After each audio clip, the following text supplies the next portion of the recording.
और इस वक्त की बड़ी खबर, पटवारी भर्ती परीक्षा 2020 वेटिंग लिस्ट के अभ्यर्थियों को हाईकोर्ट से बड़ा झटका। पटवारी भर्ती परीक्षा 2020 की वेटिंग लिस्ट नियुक्ति पर रोक। हाईकोर्ट ने वेटिंग लिस्ट के अभ्यर्थियों की नियुक्ति पर रोक लगा दी है।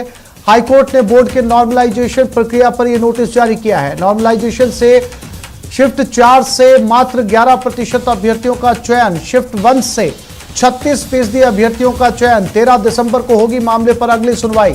आगामी तारीख तक जारी रहेगी रोक। बोर्ड से आदेश, नॉर्मलाइजेशन प्रक्रिया को स्पष्ट करने के निर्देश। दोनों शिफ्टों से चयन में भारी अंतर पर भी मांगा गया स्पष्टीकरण।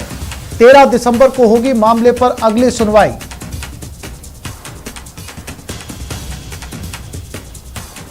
तो हाईकोर्ट ने नियुक्ति पर रोक लगा दी है। नॉर्मलाइजेशन प्रक्रिया पर नोटिस जारी किया है। दोनों शिफ्टों को लेकर सवाल उठाया गया है। शिफ्ट 1 से 36% अभ्यर्थियों का चयन हुआ है। 13 दिसंबर को मामले की अगली सुनवाई होगी।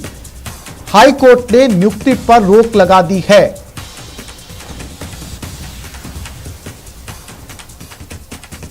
इसे एक बड़ा झटका कहा जा सकता है। राकेश शर्मा हमारे साथ जुड़ गए। राकेश, आसान भाषा में समझना चाहेंगे कि किस तरीके से कोर्ट ने यह निर्णय सुनाया है और अगली सुनवाई में क्या कुछ रहने वाला है।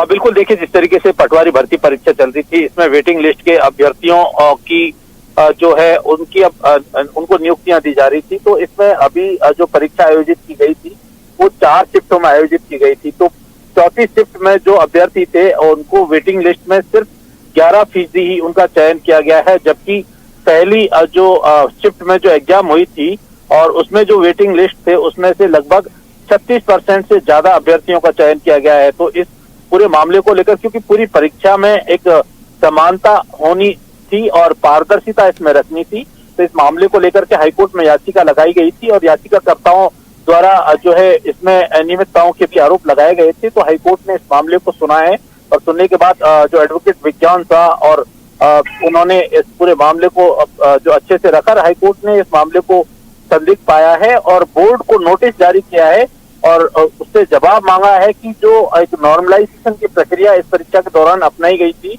उसमें ये विवाद क्यों आया है, इस पर स्पष्टीकरण बोर्ड को देना होगा। और 13 दिसंबर को इस मामले की सुनवाई होगी और कोर्ट ने यह भी कहा है कि जब तक कोर्ट इस मामले में फैसला नहीं देता तब तक इस भर्ती प्रक्रिया पर रोक लगी रहेगी।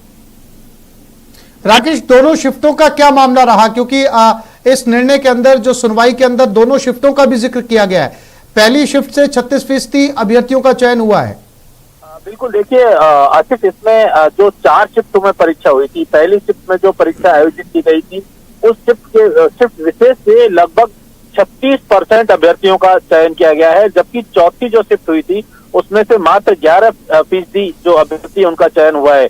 तो इस मामले में चूंकि जो पूरा पेपर होता है उसमें समानता रखी जाती है। अगर पेपर टफ है या नॉर्मल है तो उसमें उसके आधार पर एक नॉर्मलाइजेशन की प्रक्रिया बोर्ड के द्वारा अपनाई जाती है। नॉर्मलाइजेशन की प्रक्रिया आखिर बोर्ड ने किस आधार पर अपनाई, किन लोगों को किस तरीके से फायदा दिया है, इसको लेकर के हाईकोर्ट ने जो है जवाब मांगा है कि क्यों एक शिफ्ट में से अधिकांश अभ्यर्थियों का चयन हो गया है और दूसरी जो शिफ्ट है उसमें से उससे 1/3 जो छात्र अभ्यर्थी हैं उनका भी चयन नहीं हो पाया है। तो ये नॉर्मलाइजेशन प्रक्रिया जो बोर्ड ने अपनाई है उसका स्पष्टीकरण कोर्ट ने उससे मांगा है। जी राकेश, जानकारी के लिए आपका धन्यवाद।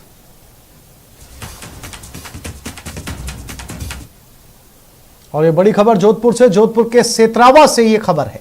शादी समारोह में गैस सिलेंडर फट गया। विवाह समारोह में गैस